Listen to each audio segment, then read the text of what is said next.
শেখ হাসিনাকে ভারত বাংলাদেশ থেকে নিয়ে আসেনি, বা শেখ হাসিনা লুকিয়ে পালিয়ে গোপনে বাংলাদেশের সীমান্ত পাড়ি দিয়ে ভারতে প্রবেশ করেন নাই। শেখ হাসিনা ভারতে এসেছেন সামরিক বিমানে করে। শেখ হাসিনার বিরুদ্ধে করা প্রথম মামলাটার রায় হয়েছে, আরো অনেকগুলো মামলা আছে। এই রায়ে প্রত্যাশিতভাবে তার মৃত্যুদণ্ড হয়েছে, সর্বোচ্চ সাজা। তার সাথে আসাদুজ্জামান খান কামালের হয়েছে।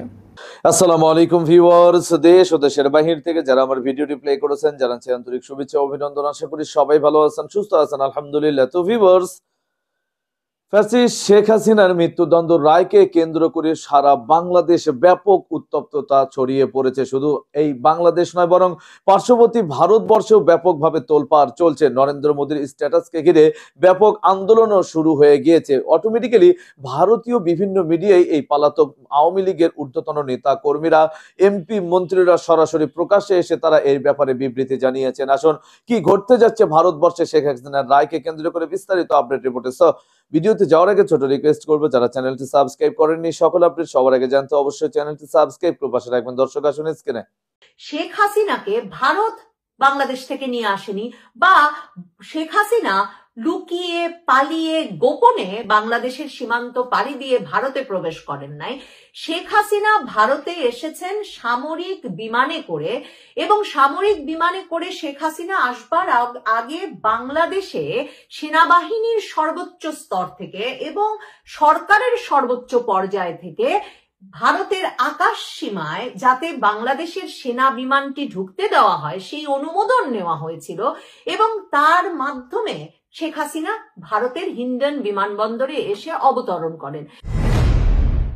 আন্তর্জাতিক অপরাধ ট্রাইব্যুনালে শেখ হাসিনার ফাঁসির রায় হওয়ার পর আবারও এই আলোচনা চাঙা হয়ে উঠেছে যে ভারত কি শেখ হাসিনাকে বাংলাদেশে ফিরিয়ে দেবে, এবং বাংলাদেশে আন্তর্জাতিক অপরাধ ট্রাইব্যুনালে মৃত্যুদণ্ড প্রাপ্ত শেখ হাসিনাকে যদি ভারত ফিরিয়ে না দেয়, তাহলে কি ভারত আর বাংলাদেশের মধ্যকার সম্পর্কটা ঠিক হতে পারে? জুলাই আগস্ট আন্দোলনের অন্যতম প্রধান নেতা, জাতীয় নাগরিক পার্টির নেতা নাহিদ ইসলাম, তিনি বলেছেন যে তারা রায়ে সন্তুষ্ট, কিন্তু সত্যিকার অর্থে তারা তখন সন্তুষ্ট হবেন যখন বাংলাদেশ সরকার শেখ হাসিনাকে ভারত থেকে ফিরিয়ে এনে তার রায় কার্যকর করতে পারবে, মানে তাকে ফাঁসিতে দিতে পারবে। দেখুন, ফাঁসির আগে নিশ্চয়ই আপিল সহ নানা রকম আইনি প্রক্রিয়া তো বাকি আছেই, এবং শেখ হাসিনা পুত্র সজীব ওয়াজেদ জয় স্পষ্ট করে রায়ের আগের দিন রয়টার্সকে দেওয়া সাক্ষাৎকারে বলেছেন যে তার মা একমাত্র তখনই দেশে ফিরবেন যখন দেশে আওয়ামী লীগের অংশগ্রহণের মধ্য দিয়ে একটা অংশগ্রহণমূলক নির্বাচনের মাধ্যমে একটা নির্বাচিত সরকার ক্ষমতায় আসবে।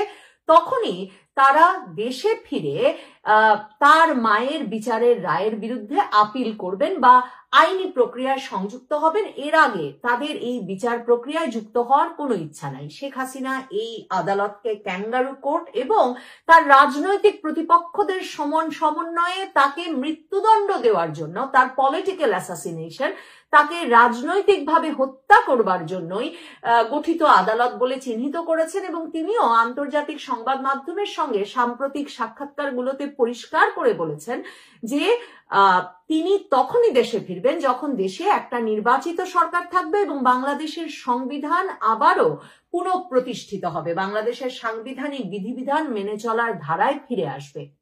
এই অবস্থায় ভারত কি তার অতিথি? মানে অসংখ্যবার ভারত বিভিন্ন সূত্রে, এমনকি প্রধানমন্ত্রী মোদী প্রধান উপদেষ্টা ডক্টর ইউনূসকে তাদের একমাত্র সাক্ষাতের সময় সেই মে মাসেও এটা পরিষ্কার করে বলেছিলেন যে শেখ হাসিনা তাদের অতিথি। এখন অতিথি শেখ হাসিনাকে ভারত কি কূটনৈতিক বা আইনি কোনো বাধ্যবাধকতার কারণে ফিরিয়ে দিতে বাধ্য, বা কোনো কারণ আছে যে কেন শেখ হাসিনাকে এই সময়ে ইউনূস সরকারের আদালতে বিচারের মুখোমুখি করতে ভারত ফেরত পাঠাবে? ভারতকে বাংলাদেশ সরকার সেই ডিসেম্বর মাসে একটা নোট ভার্বাল পাঠিয়েছিল শেখ হাসিনাকে বাংলাদেশে ফেরত পাঠানোর অনুরোধ জানিয়ে। এটাই এখন পর্যন্ত আনুষ্ঠানিকভাবে ভারতকে দেওয়া বাংলাদেশের তরফে শেখ হাসিনাকে ফেরত চেয়ে কোনো কমিউনিকেশন বা কোনো যোগাযোগ। নোট ভার্বাল কূটনীতির ক্ষেত্রে একেবারে প্রাথমিক স্তরের একটা কূটনৈতিক যোগাযোগ, যেই ক্ষেত্রে লেটার হেডে একটা চিঠির মতো পাঠানো হয় এবং সেই চিঠিতে এমনকি কারো স্বাক্ষরেরও প্রয়োজন হয় না। প্রত্যর্পণ চুক্তি আছে ভারত বাংলাদেশের। সে কারণে সোমবার দিন রায় হওয়ার পর আইন উপদেষ্টা আসিফ নজরুল এই রায়কে ঐতিহাসিক রায় হিসেবে বর্ণনা করে বলেছেন যে ভারতকে বাংলাদেশ আবারও চিঠি দেবে শেখ হাসিনাকে ফেরত চেয়ে, কিন্তু সেই চিঠিটি কিন্তু হতে হবে আইনি ভাষায় এবং আইনি ভাবে সম্পূর্ণত বিবরণ লিপিবদ্ধ করতে হবে যে ঠিক কি কি যুক্তি দিয়ে শেখ হাসিনাকে ভারতের বাংলাদেশে প্রত্যর্পণ করা উচিত বলে বাংলাদেশ সরকার মনে করছে। বাংলাদেশ সরকার এখন পর্যন্ত সেই খাটনিটুকু করে নাই। দেখেন, প্রত্যর্পণ চুক্তির একটা মূল শর্ত হচ্ছে যে প্রত্যর্পণ করতে হবে সেই অভিযুক্ত ব্যক্তিকে, এটা নিশ্চিত করে যে অভিযুক্ত ব্যক্তি কিছুতেই প্রত্যর্পণের পর তার দেশে ফিরে গিয়ে কোনো রাজনৈতিক উদ্দেশ্য প্রণোদিত মামলার শিকার হবেন না। এটা প্রত্যর্পণের একদম একটা বেসিক ভিত্তি, বেসিক যুক্তি। এখন শেখ হাসিনা শুধু যে ওই আদালতকে ক্যাঙ্গারু কোর্ট বলছেন তাই তো নয়, এটা প্রতিষ্ঠিত সত্য, এটাই সত্য যে শেখ হাসিনার সরকারের আমলে যে আন্তর্জাতিক অপরাধ ট্রাইব্যুনালে জামায়াতে ইসলামীর নেতৃবৃন্দের 1971 সালের যুদ্ধাপরাধীর দায়ে বিচার হচ্ছিল এবং যে আর ফলশ্রুতিতে জামায়াতে ইসলামীর শীর্ষ নেতৃবৃন্দের অনেকেরই মৃত্যুদণ্ড হয়েছে, এমনকি অনেকে যাবজ্জীবন কারাদণ্ড প্রাপ্ত অবস্থায় মৃত্যুবরণ করেছেন। শেখ হাসিনার পতনের পর ওই আদালতেই শেখ হাসিনার মামলা দায়ের করা হলো এবং শেখ হাসিনাকে অভিযুক্ত করে যে আন্তর্জাতিক অপরাধ ট্রাইব্যুনালে মামলা দায়ের করা হলো সেই ট্রাইব্যুনালের চিফ প্রসিকিউটর হলেন, প্রধান কৌঁসুলি হলেন কিনা 1971 সালের যুদ্ধাপরাধীর বিচার যখন চলছিল জামায়াতে ইসলামীর প্রধান আইনজীবী ছিলেন যেই তাজুল ইসলাম, সেই তাজুল ইসলাম। এবং হাইকোর্ট বিভাগের বিচারপতিদের 2024-এর 5ই আগস্টের পর হাসনাত আব্দুল্লাহদের। দর্শক, স্ক্রিনে আমরা সে সম্পর্কে বিস্তারিত জানলাম। এই বিষয়ে আপনাদের মতামত কমেন্টে জানান, কেউ ভিডিওটি স্কিপ করবেন না।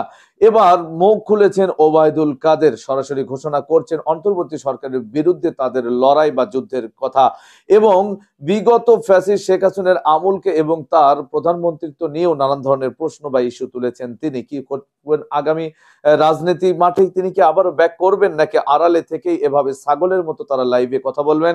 বিস্তারিত জানবো রিপোর্টে। শেখ হাসিনার বিরুদ্ধে করা প্রথম মামলাটার রায় হয়েছে, আরও অনেকগুলো মামলা আছে। এই রায়ে প্রত্যাশিতভাবে তার মৃত্যুদণ্ড হয়েছে, সর্বোচ্চ সাজা। তার সাথে আসাদুজ্জামান খান কামালের হয়েছে এবং সাবেক পুলিশের আইজি, তার সাজাটা নিয়ে সমালোচনা আছে, সেটা নিয়েও কথা বলবো পরের দিকে। কিন্তু এই রায়টা খুবই প্রত্যাশিত মানে এই নয় যে এই রায়টা ম্যানিপুলেটেড কিছু হয়েছে। আসলে তার বিরুদ্ধে এত অকাট্য সাক্ষ্য প্রমাণ ছিল, এরকম একটা কিছু ঘটারই কথা ছিল। আবার একই সাথে আমরা এটাও নিশ্চিতভাবে জানি যে তাকে ভারত থেকে এনে বাংলাদেশে তার রায় কার্যকর করা, অর্থাৎ ফাঁসি দেওয়া যাবে না। তাহলে লাভটা কি হলো এই রায়টা দিয়ে? এই প্রশ্ন আসতেই পারে, সেটা নিয়ে কথা বলতে চাই। এই মামলার কয়েকটা দিক একটু আলোচনা করা দরকার, বিভিন্ন সময় ছাড়াভাবে কথা বলা হয়েছে, আজ একসাথে একটু বলি।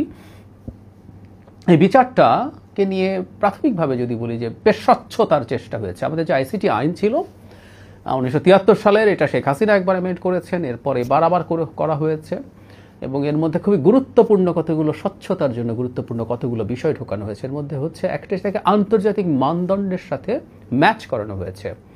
এই যে মানবতা বিরোধী অপরাধ যে রোম স্ট্যাটিউট আছে তার সাথে এটাকে কনফার্ম করা হয়েছে। শুধু তাই না, এখানে যারা অভিযুক্ত হবেন তাদের জন্য অনেক ভালো ন্যায় বিচারের অপশন রাখা ছিল।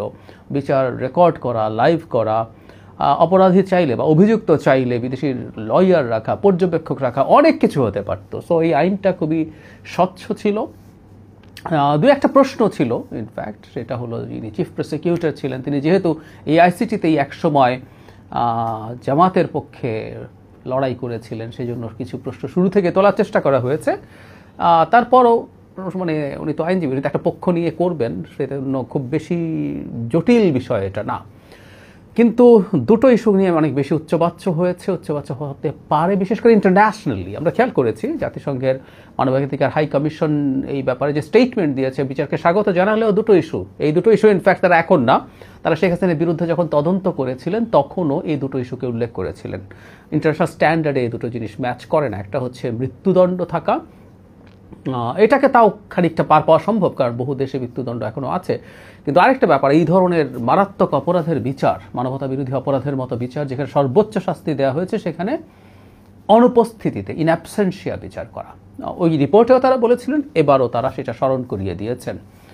এখানে আমরা যোগ করে রাখতে চাই, সেটা হচ্ছে আন্তর্জাতিক অপরাধ আদালত যে আইসিসি আছে, সেখানে ইন অ্যাবসেন্সিয়া কোনো বিচার হতে পারে না। ওখানে সর্বোচ্চ কারো বিরুদ্ধে কোনো চার্জ ফাইনালাইজেশনের আগে সিলেক্টেড কিছু ক্ষেত্রে তার কারো অনুপস্থিতিতে শুনানির নজির আছে, কিন্তু মূল বিচার সেটা কখনো কারো অনুপস্থিতিতে হয় না। সো এটা নিয়ে প্রশ্ন তৈরি করার চেষ্টা হবে।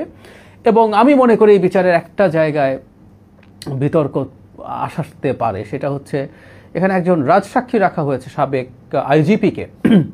আসলে কোনো প্রয়োজন ওনার ছিল না, যে পরিমাণ অকাট্য তথ্য প্রমাণ ছিল তাতে রাজসাক্ষীর কোনো দরকার ছিল না। ইভেন রাজসাক্ষী আসলে ভালো সাক্ষী না। আমি আগেও একদিন এই রাজসাক্ষী নিয়ে একটা ভিডিও করেছিলাম, সেখানে বলেছে, আবার একটু বলি, মানে হুমায়ুন আহমেদের কোথাও কেউ নেই নাটকে আমরা খুব ছোটোবেলায় নাটকটা দেখেছিলাম, খুবই বিখ্যাত নাটক ছিল। মানে লয়ার বাকের ভাইয়ের পক্ষে জিতে যাচ্ছেন, হঠাৎ একজন রাজসাক্ষী পাওয়া যায়, বদি, তিনি রাজসাক্ষী দেন, তাতেই শেষ পর্যন্ত বাকের ভাইয়ের ফাঁসি হয়। এটা লিগালি খুবই তখন তো আর বুঝিনি, তো পরবর্তীতে যখন এই রাজসাক্ষী ব্যাপারগুলো লিগালি বুঝতে দেখলাম, এটা খুবই দুর্বল। এটা দিয়ে কোনোদিনও একজন মানুষের ফাঁসি দেওয়া যায় না। কেউ বলতে পারে বাংলাদেশের কোর্টে অনেক কিছু হতে পারে, মানে বেসিকটা এরকম, যেহেতু একজন রাজসাক্ষীর শাস্তি মওকুফ হয়, সুতরাং তিনি চাইলে যদি এটা করেন, তার সাক্ষীকে গুরুত্ব কম দেওয়া হবে। প্রচুর আমি ভারতীয় হাইকোর্টের অনেকগুলো রায় দেখেছি, স্পষ্টভাবে বলা আছে যে এটার ভিত্তিতে এটাকে গুরুত্বই তেমন দেওয়া যাবে না যদি না এটার সাথে খুব গুরুত্বপূর্ণ সাপোর্টিং এভিডেন্স থাকে। সুতরাং জনাব মামুনকে নেওয়ার কোনো দর্শক, স্ক্রিনে আমরা সে সম্পর্কে বিস্তারিত জানলাম। সো ভিডিও এই পর্যন্ত, ভালো লাগলে লাইক এন্ড কমেন্ট করবেন। দেশের সকল আপডেট সবার আগে জানতে অবশ্যই চ্যানেলটি সাবস্ক্রাইব করে পাশে রাখবেন। দেখা হবে পরবর্তী ভিডিওতে ইনশাআল্লাহ। আসসালামু আলাইকুম ওয়া রাহমাতুল্লাহ।